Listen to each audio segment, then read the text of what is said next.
Buenos días, participantes. Al presente tenemos dos participantes, Abigail Ramos y Caterine Gambasica. Buenos días para los dos. Vamos a dar por concluido hoy el contenido programático de la materia. Esta es la unidad 3. Antes hay una actividad que voy a montar en el día de hoy. Por problemas de trabajo, pues no lo había podido hacer, y también por problemas de salud me había retrasado un poco en cuanto a las clases y en esta actividad que es un foro. ¿Sí? Entonces, para el día de hoy voy a aperturar el foro para que ustedes entonces hagan sus intervenciones en cuanto al tema que vamos a tratar. Decía que hoy vamos a concluir el contenido programático de la materia. Hoy vamos a hablar de lo que es la aplicación y el método comparativo, lo que es el macro y el micro comparación en el derecho comparativo, y cómo funge la comparación como auxiliar para elaborar textos normativos. Entonces, bueno, iniciamos con lo que es el método comparativo, y en este caso vemos que desde el inicio hemos hablado de que la comparación es algo sistemático, es la de contrastación de dos elementos. En este caso vendría siendo textos normativos, leyes, compendio de leyes de diferentes países en el cual estamos entonces haciendo ese contraste, esas similitudes. De ahí vamos a obtener similitudes y diferencias, y de esas similitudes y diferencias que vamos a tomar un referente para crear bien sea un nuevo texto normativo, un nuevo ordenamiento jurídico en un determinado país. Este método comparativo tiene la particularidad, como todo método científico, de que va de lo micro a lo macro. ¿Sí? Vamos a empezar por una generalización en el estudio de manera empírica, para luego llegar a lo que es la hipótesis. Entonces quería en este punto hablar de que en sí, pues el método comparativo parte de lo que es una ciencia social y cuenta con una larga trayectoria y una larga tradición aplicable a las disciplinas. En este caso estaríamos hablando a las disciplinas jurídicas. Y este método comparativo es especialmente utilizado en lo que son las ciencias políticas. Ahora bien, al hablar de una selección de cosas limitadas y fundamentadas, estamos frente a lo que es una comparación cualitativa, pero en contraposición a esta comparación cualitativa, está frente a ella lo que es la comparación cuantitativa, la cual está frente a un número mayor de casos y que sirven de procedimientos estadísticos. Aquí donde intervienen otras disciplinas, en este caso la estadística, en relación a lo que es el derecho comparado. Según Alfred Grosser, comparar permite alcanzar tres fines específicos, ¿no? El primer fin vendría siendo lo que llamamos comparación pedagógica, y es aquella en la que se utiliza lo que es la analogía, la similitud y el contraste, y que parte de lo conocido a lo desconocido. Luego entramos a lo que es la comparación heurística. Esta es un poco como más, con una cosmovisión un poco más amplia, y nos remite a descubrimientos que resaltan algo especial, ¿sí? Por último, pues encontramos la comparación sistemática, y en esta comparación sistemática tiene que ver mucho la estadística, y ahí convergen otras ramas que no son propiamente del derecho, pero que sirven como auxiliares del derecho. Caso de la sociología, caso de la criminología, que utilizan lo que es la estadística para arrojar ciertos estudios y dar ciertas respuestas que surgen en el contexto. Y aquí, en esta comparación sistemática, se va a acentuar precisamente esas diferencias que sirven para esa, valga la redundancia, sistematización. Entonces, estos tres fines que sirven a la ciencia política son importantes. puesto que aquí estamos aplicando lógica en la comparación y por ende, pues estamos en presencia de lo que es un método totalmente científico. Ahora, si vamos al habla coloquial, ¿cuántas veces habremos escuchado que dice, esto no puede compararse, esto sería como comparar peras con manzana? Y de allí parte algo muy específico, ¿no? Y que la gente de repente no se percata de que el simple hecho de que yo esté dando una argumentación y de que yo busque una similitud, estoy en una contrastación y esa contrastación me lleva a una comparación. ¿Sí? Entonces, la comparación es ineludible. En cualquier campo, en cualquier ámbito, la comparación siempre va a estar presente. Las múltiples formas de aplicación de la comparación exponen al método comparativo y forzosamente nos lleva a un razonamiento metodológico. Vemos entonces de que el derecho comparado, en este caso el método comparativo, son netamente métodos científicos y que aquí se está aplicando todo lo que conlleva la metodología, la investigación, la comparación, las similitudes, las analogías. Todo esto converge en lo que es el derecho comparado. Y es muy importante para ello, porque de allí es donde vamos entonces a poder poner en práctica y a crear en nuestro intelecto como un ámbito más amplio a la hora de hacer estudios comparativos. Decía yo en clases anteriores de que el derecho comparado servía para crear nuevos ordenamientos, también lo repetí hace un instante, de que era para crear nuevos ordenamientos. Y de allí es que los países, tanto anglosajones como los países latinoamericanos, los europeos, han tomado como referente el derecho comparado. Bien, para Hooke Stetron, la comparación es poderosa, ¿sí? Es un método de selección y ayuda a incentivar. Y él decía algo muy específico, del cual pues tenemos que tener presente, que el método comparativo es un sistema de preguntas, no es un sistema de respuesta. Ahora, de lo dicho hasta aquí, desde la clase inicial hasta la de hoy, que es la conclusión, podríamos resumir entonces que el método comparativo del derecho comparado es un método que se emplea mediante un análisis y que nos permite contrastar dos realidades legales. Ejemplifiquemos entonces lo que he dicho. Escojamos una rama del derecho en específico. Como estamos en la maestría de Derecho Procesal Penal, entonces hablemos de una comparación de derecho penal de un determinado país que acaba de salir de un conflicto bélico, ¿sí? Entonces, ellos desean replantear su ordenamiento jurídico. Palabras más llanas, quieren tener un nuevo marco legal. ¿Qué hacen entonces? Para ello recurren a otras fuentes y que les sirva como de modelo referente. ¿Bien? ¿Para qué? Para extraer de ellas ciertas realidades y ponerlas en práctica a la realidad de ese país en específico. Surge entonces un interrogante. Fíjese, algo muy importante, cada vez que se hace el derecho comparado, encontramos que siempre nos surgen interrogantes, ¿bien?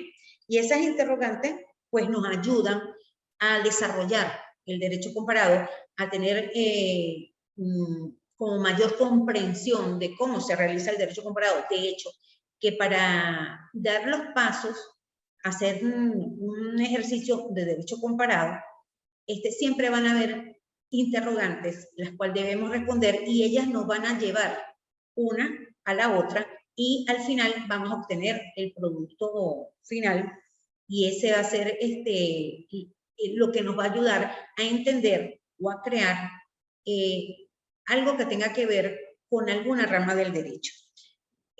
Por vía de la plataforma les voy a enviar como un paso a paso de cómo se hace el derecho comparado, cuál es la manera de emplear el derecho comparado. Voy a publicar las diapositivas que he presentado durante los encuentros sincrónicos, y también voy a cargar un material de todo lo que yo he expuesto durante estas clases. Y aunado a ello, pues les voy a dar una guía de cómo se aplica el derecho comparado. Ok, entonces siguiendo con lo que estábamos planteando, decía que ahí surgía un interrogante de lo que había dicho, surgía un interrogante, que era cuál sería entonces la intención de esta práctica, ¿sí? Sería la de reseccionar y hasta copiar una serie de normas que han funcionado en un país X y que es aplicable en otro, con la esperanza de que funcione, de que sea algo viable y que sea aplicable, sustentable en el tiempo y sostenible.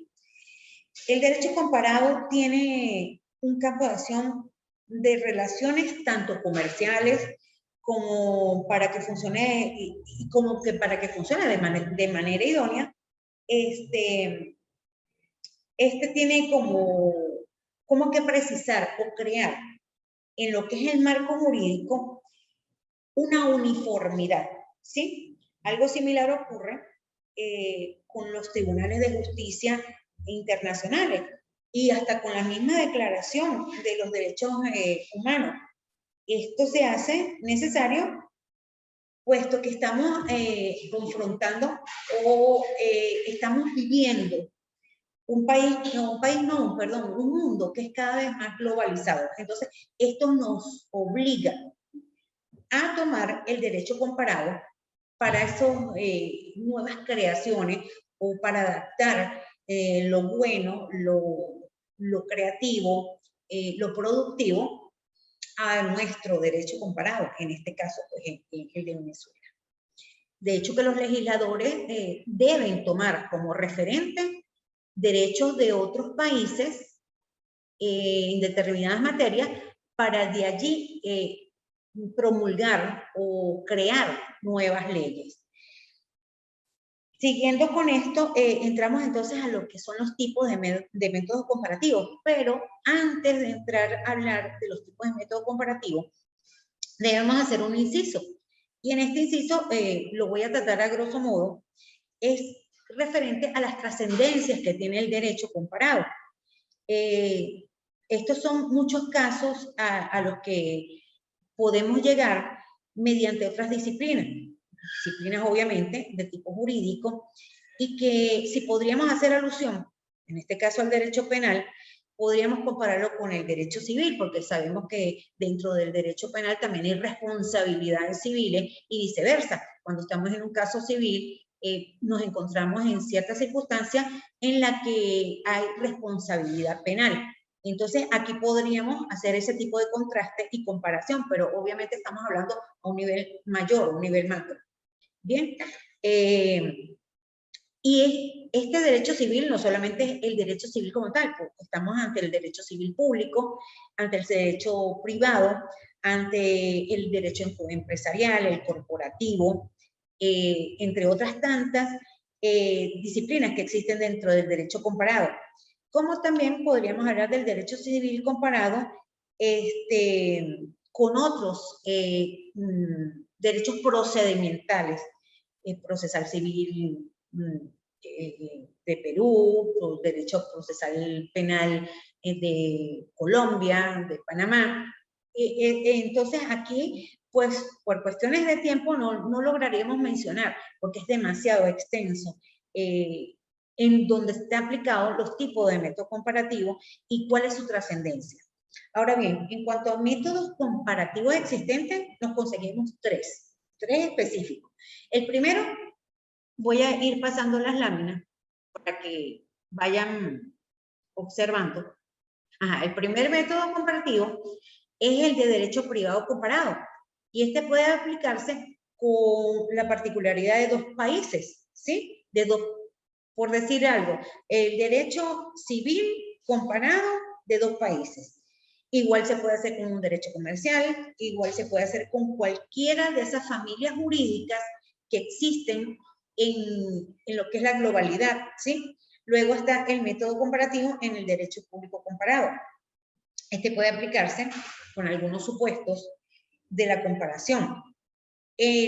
teníamos que en el derecho privado comparado, solamente nos vamos a ir a lo que es la parte adjetiva, pero en la parte del derecho público comparado nos vamos a la parte sustantiva, aquí entramos a la parte procesal, y sería entonces la comparación de dos sistemas jurídicos o más en el derecho procesal de familias jurídicas, como también en la creación de constituciones políticas del sistema jurídico. Y por último está el método comparativo es aplicable a todo el derecho. El método comparativo efectivamente puede aplicarse en todo el derecho, puede ser aplicado tanto en el derecho interno nacional como también en el extranjero o en el internacional. Este método puede ser aplicado a todas sus ramas y también aplicado a todas las disciplinas jurídicas que no son ramas del derecho. Decía hace unos instantes, la sociología, la antropología, la criminología, no son disciplinas del derecho, pero sí son ramas que tienen una interconexión con el derecho. Son como ciencias auxiliares que sirven para distintos estudios. Ajá. Decía ahora, hace un instante, de lo que es los métodos comparativos. En este caso vamos a hablar de lo que es la macro y la micro en la comparación del derecho comparado. ¿Qué podríamos decir de la comparación? Bueno, esta es una forma de hacer derecho comparado tomando métodos de diferentes estados, ¿sí? Es el acto, obviamente, de comparar grandes partes del sistema jurídico, y un ejemplo podríamos tocarlo en la macrocomparación entre códigos. Es decir, la macrocomparación aborda estudios de los sistemas jurídicos globalizados, cuando se estudian las diferencias, las similitudes entre el derecho civil del common law y el derecho civil law, ¿sí? También podríamos aplicarlo como un ejemplo, el derecho islámico al derecho socialista. Aquí estamos tomando grandes sistemas jurídicos para hacer esas macro comparaciones.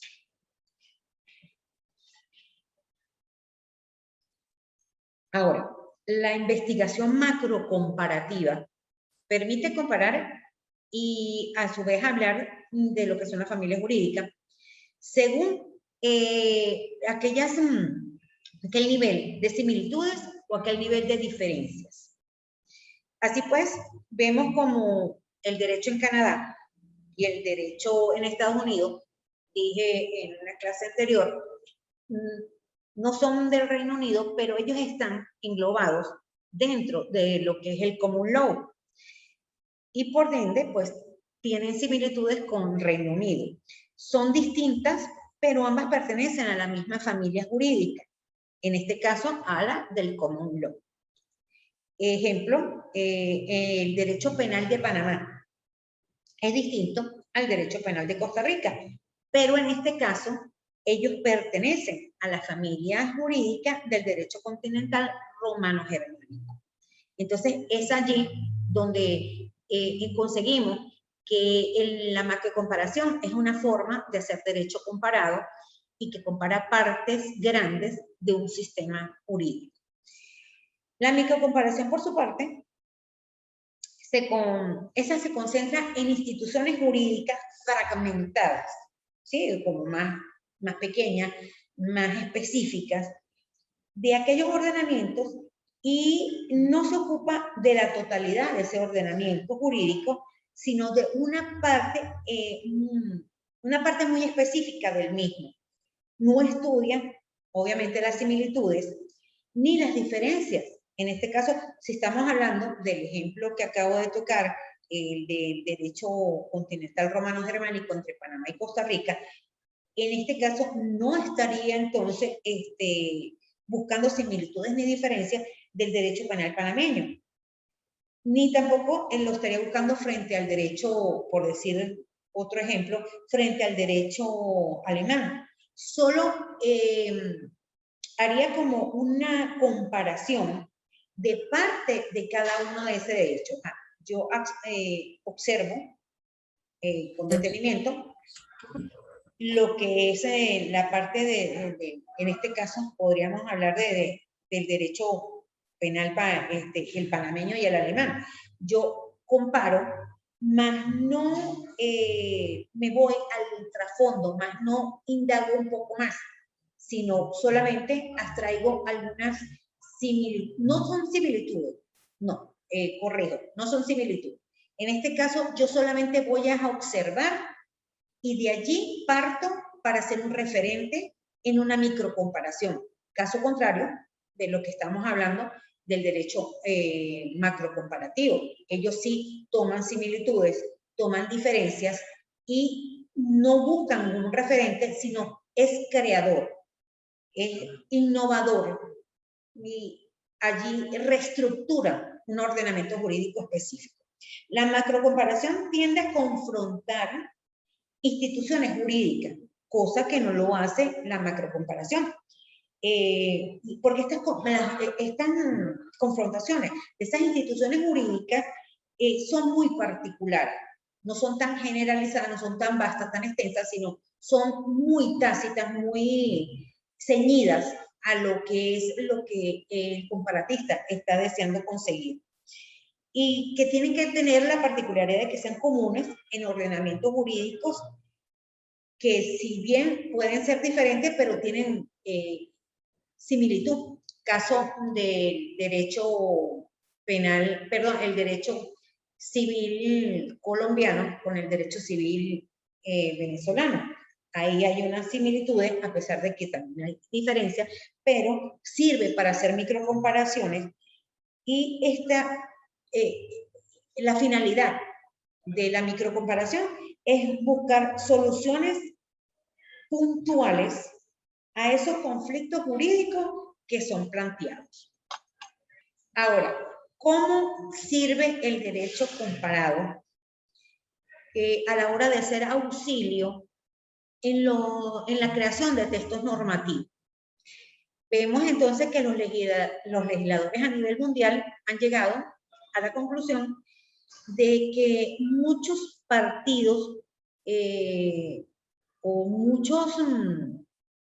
muchos sentidos, el derecho comparado es viable en la elaboración y en la creación de leyes propicias y que la presencia del derecho comparado es preponderante a la hora de este tipo de estudios, bien sea generalizado o bien sea de manera específica o bien sea de manera especialmente reflejada en un informe técnico relacionado al tema. Bien, a la hora de esa elaboración de ese texto normativo, o en el caso específico de constituciones nacionales, los órganos constituyentes realizan esas comparaciones pertinentes basadas en influencias de modelos. En este caso, podríamos hablar del modelo norteamericano sobre las constituciones iberoamericanas. Fíjense que en Estados Unidos existe el derecho comparado, pero no es aplicable para todos los estados, porque allí cada estado tiene su normativa, tiene su constitución, tiene sus códigos y tiene sus reglamentos y ordenamientos. Algunos coinciden, otros son muy diferentes. Entonces, es allí donde ellos podrían aplicar lo que es una microcomparación. Bien, mientras que en el iberoamericano, en el derecho iberoamericano y en la parte de Centroamérica y Latinoamérica, sí se aplica una macrocomparación. Se aplican los dos métodos, el micro y el macro. En los textos constitucionales y legislativos se observan que en ocasiones existen verdaderas reproducciones, como en otras ocasiones solo tenemos un modelo de referencia. En una clase pasada hablé de lo que era la copia y la recepción. La recepción es cuando abstraemos, comparamos, analizamos, aplicamos analogías para una nueva creación, mientras que la copia, su palabra bien lo dice, solamente vamos a extraer y a traspolar al derecho que estemos estudiando o al país que sea aplicable. Decía también de que la copia no siempre es buena. Bueno, hasta para los ejemplos más cotidianos, las copias nunca son buenas, las réplicas siempre tienen deficiencias. Y para el derecho comparado no sería muy recomendable entonces aplicarlo, porque siempre existirán algún tipo de situaciones que no se prestan o que no se adaptan a nuestra realidad. Cuando se va a elaborar una ley nacional, es costumbre tomar en cuenta antecedentes que entran existentes del extranjero. En este paso se deben tener muy en cuenta que la simple copia no produce buenos resultados, como lo acaba de decir hace un instante, puesto que lo que aquí pudiese ser un delito o lo que aquí pudiese infringir o violentar algún tipo de derecho, en otra parte pues no pudiese serlo, es viable y es aceptable y lo contempla su ordenamiento. Entonces allí hay que tener una madurez jurídica para hacer este tipo de operaciones lógicas sistemáticas, ¿sí? Y ser muy agudo a la hora de crear ese tipo de situaciones, ese tipo de elaboraciones o ese tipo de proyectos, y tener en cuenta también cuáles fueron los antecedentes. Siempre hay que tomar en cuenta que en el derecho comparado iniciamos partiendo de lo que es la historia, ¿sí? La historia cumple un papel importante en cuanto a lo que es el derecho comparado, puesto que aquí se puede optimizar esas instituciones y dar un paso a lo que es un sistema jurídico. Un ejercicio que trata de una visión del derecho comparado es la lógica jurídica. Y decía que en ese análisis jurídico hay que emplear una metodología como tal. Ahora, estaba hablando hace un momento del papel que funge la historia dentro del derecho comparado, y vemos que esas comparaciones, esas confrontaciones siempre han existido.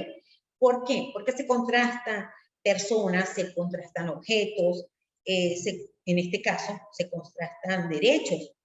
Y esto nos sirve a la hora de como dar un beneficio entre otros países. Entonces, desde la antigüedad, y no por casualidad ni por curiosidad, ha existido el derecho comparado. La historia le adjudica al derecho comparado ciertas particularidades. Solón y Licurgo hablaban de que el derecho comparado dotaba en ese tiempo a Atenas y a Esparta de nuevas constituciones o nuevos digestos o pandectas, mientras que Aristóteles lo planteó como un estudio y de allí sacó 153 constituciones.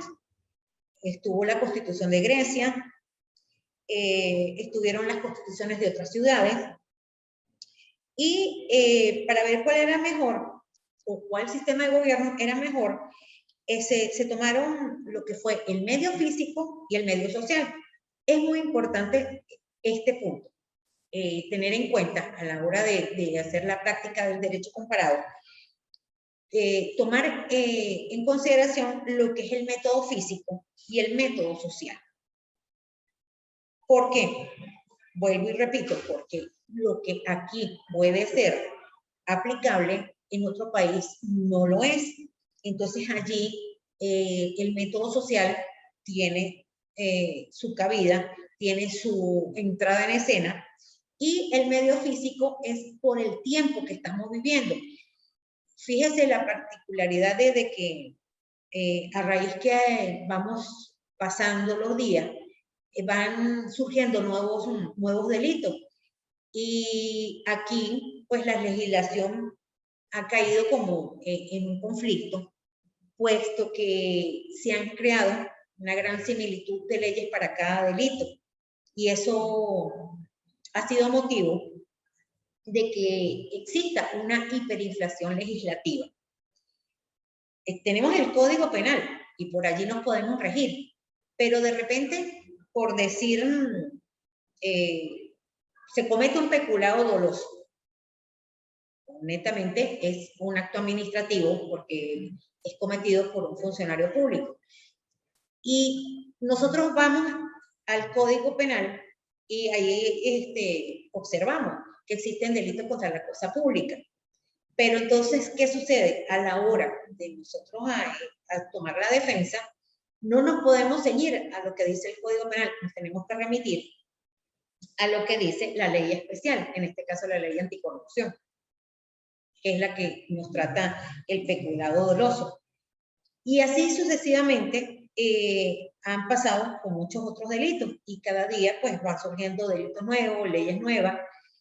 ¿Y qué pasa entonces allí con el derecho comparado? Obviamente para crear estas leyes, para crear estas nuevas penalizaciones, se han tomado referentes de otras leyes, de otros países. Pero tenemos que aplicarlo a nuestra realidad, a nuestro espacio físico, a nuestro espacio social. Entonces allí, cuando hablo yo de esa importancia del espacio físico y del espacio social. Entonces, el objeto, en principio, del derecho comparado es crear un bien o crear algo que sirva de un buen gobierno, aunque si entramos en pormenores, pues, eso nunca se ha logrado, ¿sí? Desde vieja data, pues no hemos logrado eso. Montesquieu, en este caso, él hizo un aporte y decía en su libro El espíritu de las leyes que había que crear un buen gobierno y para eso pues él utilizó el derecho comparado. Ahora, siguiendo con lo que es un poquito de la historia, vemos que Aristóteles no propuso una forma de gobierno idónea, sino una forma de gobierno más aplicable a todas las sociedades. Esta lo hizo como en función de lo que son las realidades de los pueblos. Yo he repetido en varias oportunidades una frase de Aristóteles porque me parece muy asertiva, que dice que el derecho no es como el fuego, que arde igual en la misma forma en Persia como en Atenas. Y eso es lo que he venido diciendo a lo largo de nuestra encuentros asincrónicos, encuentros sincrónicos que hemos tenido desde que empezamos la materia. Bueno, con esto doy por concluida lo que es la materia de derecho comparado. Si no sé si tienen alguna inquietud, quieren hacer algún aporte, pues estamos aquí para escucharnos o para dilucidar con respecto al tema que hemos venido tocando. Bueno, veo que no van a hacer intervenciones, entonces, pues no me queda más que agradecerles por haber participado, por haberme permitido estar en este espacio compartiendo algo del derecho comparado.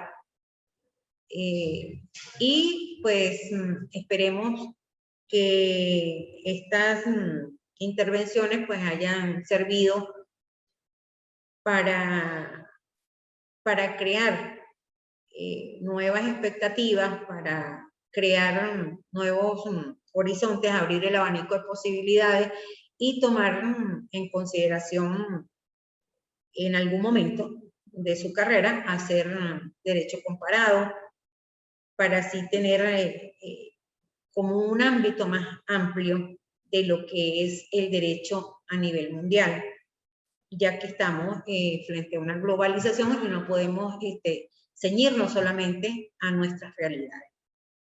Con esto entonces doy por concluida la clase del día de hoy.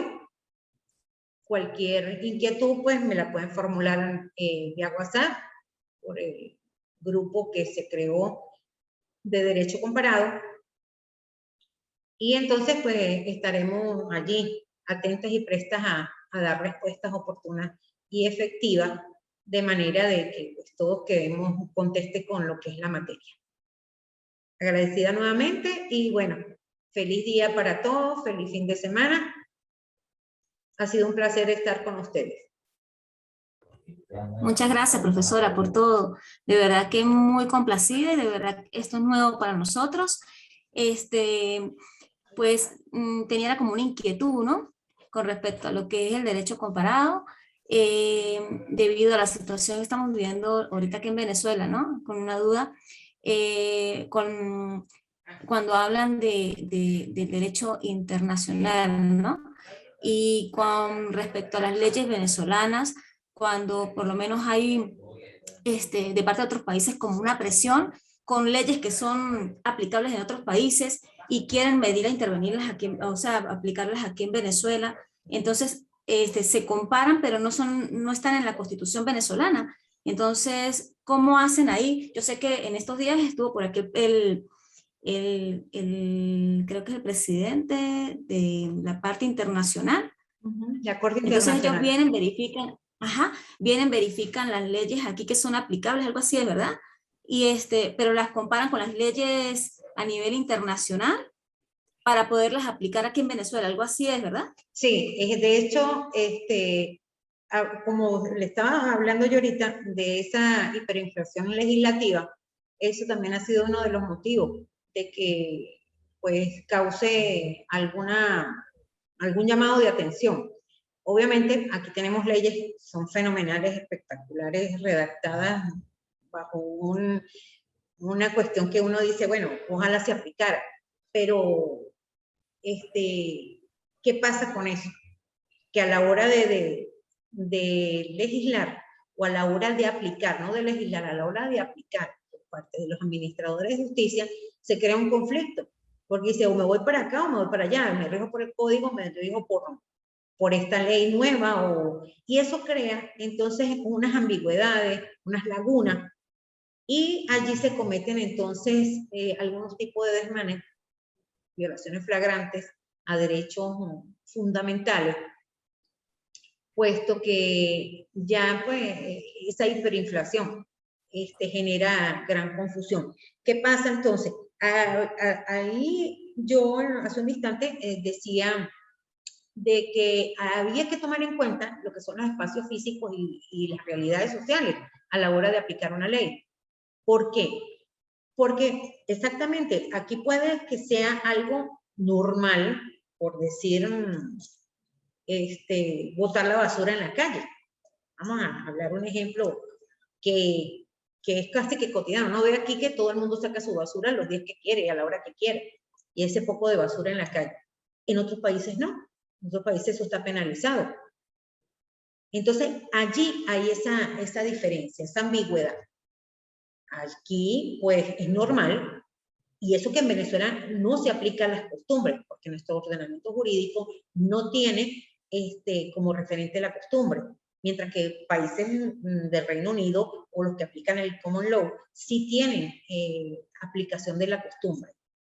De hecho, que de allí parten del derecho consuetudinario, ¿no?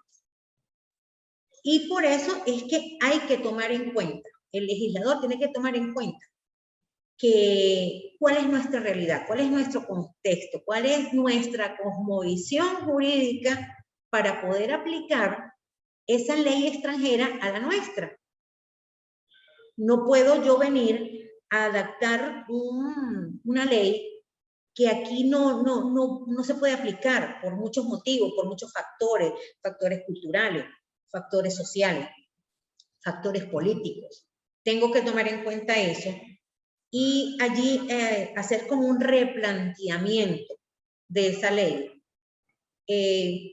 Todo lo más que estuvo aquí en la visita del presidente de la Corte Interamericana, aparte de venir a hacer una revisión exhaustiva de nuestro ordenamiento jurídico, también fue como para analizar tantas denuncias y tantas demandas que tiene Venezuela ante la Corte Penal Interamericana, ¿sí? Entonces, allí pues prela lo que es el derecho internacional, derecho penal internacional, y el derecho, pues, ellos vinieron en calidad de observadores, para luego sacar como un informe de esas deficiencias, de esas carencias y de los delitos que se han venido presentando a lo largo de un tiempo aquí en Venezuela, delitos que son calificados de lesa humanidad y de ciertas circunstancias no muy idóneas o no muy prestas, que quedan como en interrogantes, entre comillas, y que no se aplican a la normativa jurídica. No hablo muy a fondo de esto porque no me gusta mezclar la parte política con lo que es el derecho, aunque en este caso pues sí se puede como que entrar un poquito a hablar de temas, pero siempre trato de ser como muy cautelosa en ese sentido.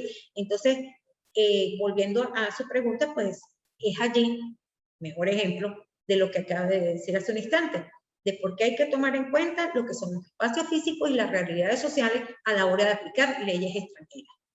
Espero entonces haber dado una respuesta oportuna y que haya quedado claro este tema. Si más nadie tiene alguna intervención, bueno, entonces daremos ahora sí por concluida.